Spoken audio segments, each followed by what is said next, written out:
You've spent years training hard in the gym, but you're yet to have built a strong, powerful, masculine looking physique. You look fit, sure, but pretty average when it comes to actual muscle development. And that's because you've yet to have followed a structured path consistently for long enough that builds the right muscle to the right extent without compromising your health in the process. Now, in this video, I'm gonna break down the exact path that you need to take to build that head-turning, masculine-looking physique. And to note, this path is not theory. This is a framework that I've come to construct, having coached countless ambitious guys through this process over the past 5 years. And so I know that it works, as long as, of course, that you execute with precision and consistency. So the path to building a masculine physique, this path consists of different phases. So we're gonna go through each of the phases to ensure that we get to that outcome that we're after. So phase number 1. This is called the foundation phase, okay? This is where we build the base. Now, unfortunately, most guys skip this foundation phase because, as is understandable, they want to pack on size quickly. But if you do skip this step and don't achieve what needs to be achieved in this initial phase, you're gonna always hit a ceiling. So it's imperative that we do complete the phase and complete the phase fully. Now, in terms of the key objectives of this phase, the first thing we need to ensure is that we are correcting muscular imbalances and also rectifying postural issues. This is really important because it's going to allow us to enhance movement quality and also our ability to contract all of the different muscles within the body. The next objective is improving body composition. The ideal body composition we want to land at after the end of this phase is 8 to 10% body fat. Why this is important is because this is going to allow us to ensure that we are metabolically healthy and therefore ready to undergo muscle building focus phases. And then the third and arguably most important objective of this phase is building health. Now, we're going to do this by applying quantum principles, so getting daily sunlight, focusing on quality hydration, grounding, optimizing sleep and so on, and also focusing on nervous system regulation practices, which in conjunction with the exercise and nutrition setup will help us to get key health metrics like resting heart rate, HRV, and blood pressure all in range and where we need them to be so we can then start to gun down muscle building focus goals. Just to quickly conclude, this phase is not about packing on size. It's simply to prime the system, because once this has been achieved, the next phase becomes way more productive. So phase number 2. Once health and structure are dialed in, we then move into what's called the density phase. And this is where we actually start to build the masculine physique. Now, to reiterate, the goal here is to add quality size. The kind that looks powerful, but also moves well, and importantly, holds presence too. Now, in terms of the key objectives of this phase, they are as follows. So, as is obvious, we need to start to bump calories, having been in a deficit in the first foundational phase. So we're going to drive calories and slowly ascend up the scale as a result of this at a rate of about a pound per week. Now, as we do this, we're going to focus on accurate, intense, and progressive training at a frequency of 4 times per week. Now, this is key. And the reason why I like 4 times a week is because this still allows us to make exceptional progress, but it also doesn't detract us from our most important priority as guys in life, which is our professional pursuit, our career. This body composition and health improvement process is simply to complement our professional pursuit, not detract from it. So 4 times a week hits the spot. Now, specific to training, we're going to be focusing on building the key masculine muscle groups, which are neck, traps, upper back, arms, and calves. And then we'll also layer some conditioning work in as well, which will be a combination of both lifts to support building an aerobic base, facilitate recovery, and also nutrient partitioning. And then we'll also do some HIIT via mostly farmers carries to develop grip strength, trunk stability, and also functional strength that reinforces masculinity. Now, in addition to the conditioning, we're also going to prioritize mobility work to maintain looseness within the fascia, which is incredibly important, not just from a body composition perspective, but also health as well. So to reiterate, in terms of the priorities of this phase, it is to build size, but usable size. Quality size that looks powerful, but also still moves well. And of course, by doing the mobility and the conditioning work, that allows us to achieve this goal. Now, after having spent anywhere from 12 to 20 weeks in this density phase, we now move into the third phase, which is a mini diet. Why this comes third is because typically after spending 12 to 20 weeks in a push phase like the density phase, appetite tends to drop. Digestion potentially starts to slow, and we'll have inevitably added a little bit of body fat too. So this mini diet phase, which is only to last 6 to 8 weeks in duration, is simply designed to tidy body composition, reset digestion, restore appetite, and so reset the deck so we're ready to then head into a second density phase in the fourth phase that comes next. Now, after the mini diet comes phase 4, which is a second density phase. Now, the reason why we do a second density phase is because one density phase alone is not enough.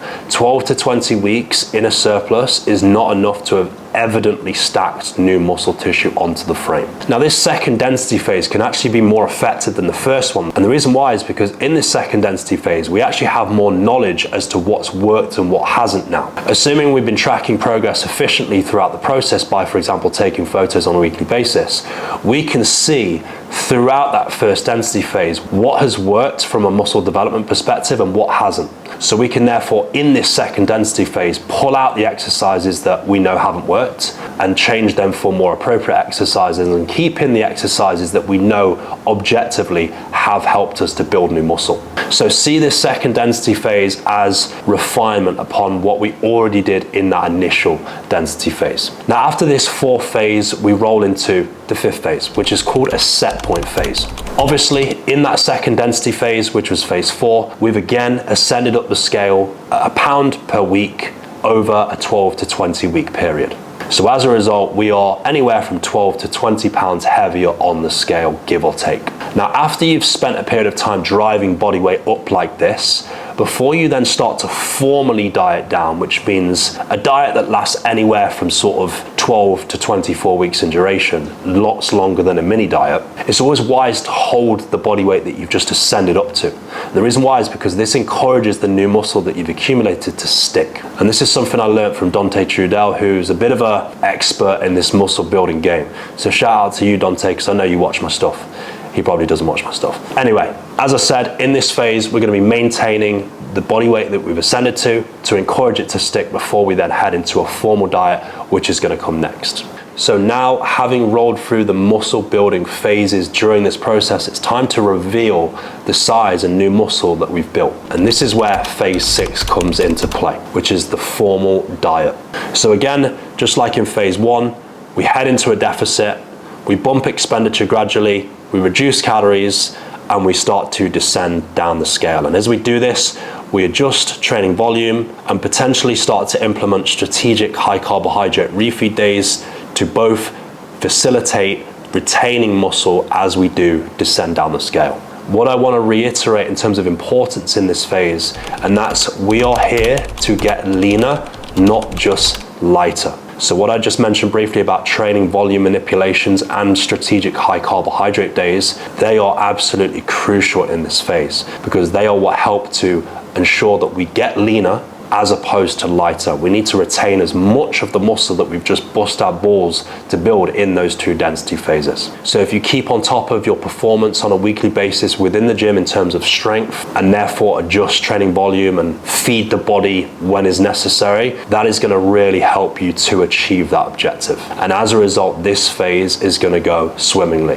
You're going to retain the muscle that you've built and lose the body fat that you've accumulated in the process. And the end result is a leaner, more muscular, more masculine looking version of yourself. So that is it. That is the exact path that you need to take to build a masculine physique. Now, a question you might have is, so how long does this all take? And to answer this question, depending on your current development, you may need to cycle through that whole process 2, 3, even 4 times to reach the ideal level of muscularity that you're gunning down. And this is why, as I always say, why building a masculine physique takes so long, because the key component of a masculine physique is muscular balance.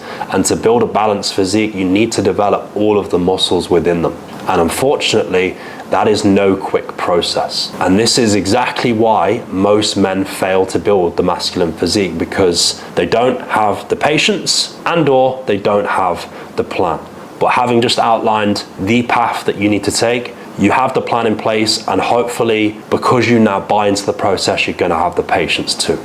Now, if speeding up the process is something that you have interest in doing, which I myself have sped up my process. I used Anabolics previously over a 3-year period, and it helped me substantially to add an evident amount of new muscle tissue, and some of my coaching clients choose to use assistance too. This is something that you can explore. Now, this is something I never advise guys to explore, but it's something that I'd like to acknowledge, because put simply, in this generation, there's a lot of BS out there online, and I want to make sure that you do have these considerations at your disposal should you want them. Now, in my anecdotal experience, having used Anabolics for a 3-year period and also looked at the effects of clients that have also used Anabolics too, I believe using bioidentical hormone replacement at a sensible dose can essentially help to 2 times the rate at which you make gains through this process. But what I will say is, you still need to roll through all of the phases. You just may not need to go through the whole process 3 or 4 times. It might just be a case of going through it 1, 2, or maybe 3 times. And just to add, to cover my ass from a professional perspective, always ensure that you are tracking your health if you are to go down this rabbit hole. Regular comprehensive blood testing is a must, and I strongly advise you to do it several times a year. And one more thing as well, enhancement is to be earned.